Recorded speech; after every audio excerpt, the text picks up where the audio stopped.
On a vast campus that comprises of more than 30,000 students, about 300 to 500 UMass students identify as Muslims, according to the statistics provided by the Muslim Student Association.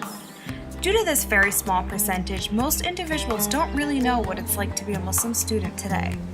Many have misconceptions on how some practices are carried out. This film is an insider on two Muslim students' thoughts on how they navigate practicing their faith every day while also being a typical college student in America. Leslie Marshall, a white American woman, tells us her first impression upon meeting a Muslim for the first time ever. Americans had a mindset about Islam, and I, as an American, I shared in that prejudice, those negative stereotypes, those false stereotypes, and the ignorance. Would they throw a burqa over me the minute I got in the door? Did they have a scarf handy to wrap around my head?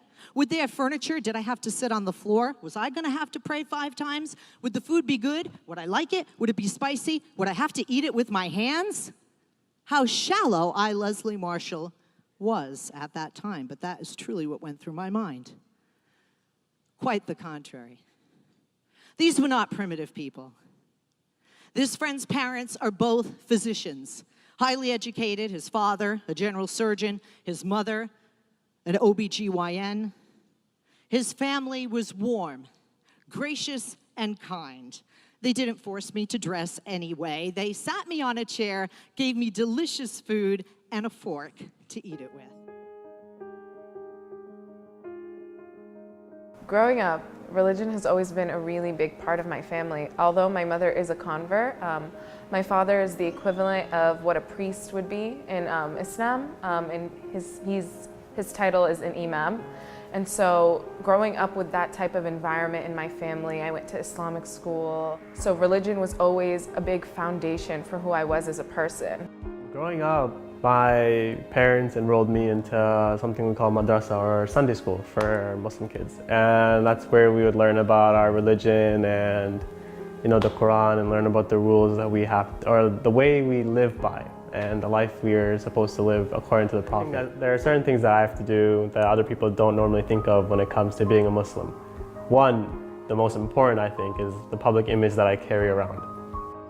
When I say the public image, I mostly refer to how other people view my actions and what they think of me. In the current day, unfortunately, Muslims don't carry the best name under them, especially with media misrepresentation and them usually focusing on the war-torn areas of the countries, such as in the Middle East.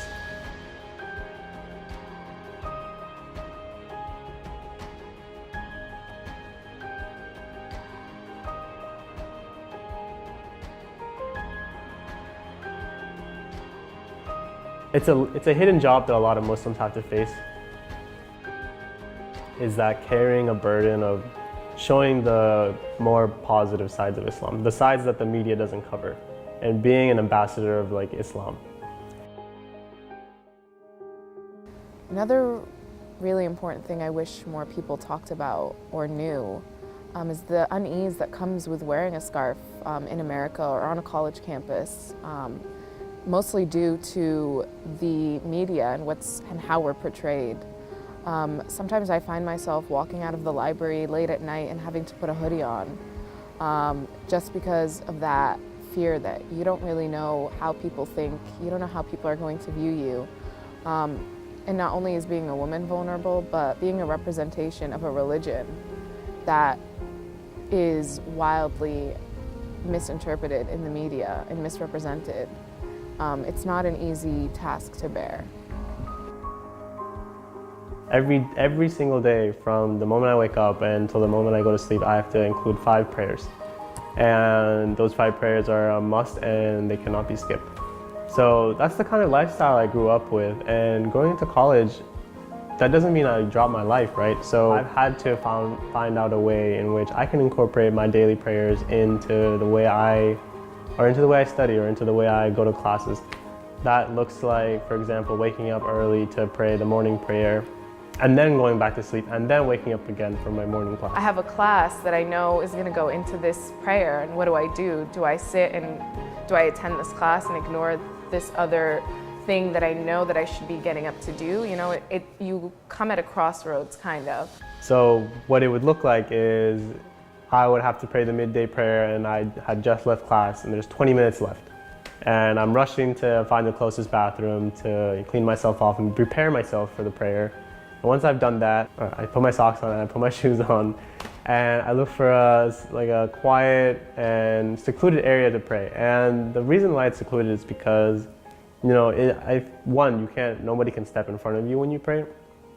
And also two, it's still weird, I guess. I guess you can say weird, but to pray out in the public while everybody's, you know, walking around you and doing all that can be kind of uncomfortable for other people and also uncomfortable for the person praying. When I go to pray, I usually take off my jacket or my sweater, lay it on the ground so I have a clean surface to put my head on. So while in the middle of prayer, 100% of your focus has to be devoted to the actual prayer itself, meaning there can't be any conversations with other people, you can't check your phone, you can't move out of the actual prayer area. That's why you have to kind of find an area in which people don't occupy. Because worst case scenario, somebody needs to go somewhere, but you can't move yourself until the prayer is done.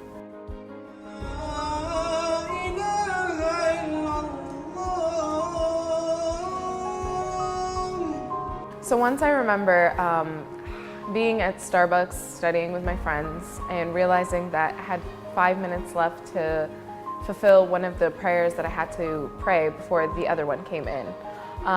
And I was really panicking because we were in this tiny Starbucks and it was packed because it was probably midterms time. And I really, really wanted to push myself to get comfortable enough to be able to pray publicly.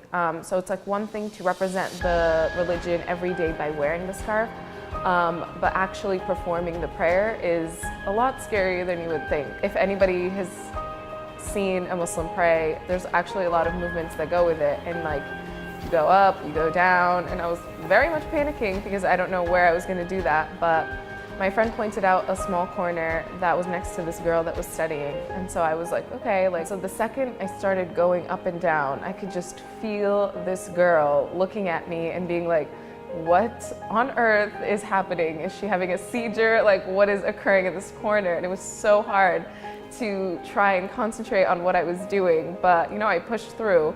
And it's awkward for both people, right? So the person actually praying gets the you know, deep stares and like the questionable looks as to what this person is doing, and the person looking onto the prayer is saying like what is happening. That was a big moment for me because I was like, wow, a lot of people are afraid of, you know, what they're not used to or what they see as unusual.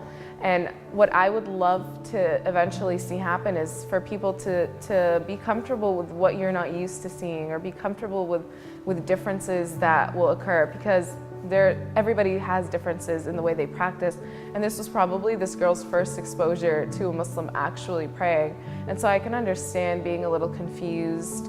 But I just hope that, you know, one day a Muslim can actually go and feel comfortable enough to pray in public without being afraid that, you know, someone is gonna look at them differently, or someone's gonna really make them feel like an other or alienated in that sense. At the end of the day, I'm a student just like everybody else. The only difference being is that I actively practice Islam. To those who are figuring out how to balance religious life with social and academic life, I want to remind you that it is very much doable, and it doesn't require you to compromise your religious beliefs or your academics. And to those who are still in the gray about religious lifestyles, I urge you to take it upon yourself to further your knowledge on your own. Because a life influenced by media is a life in the hands of ignorance.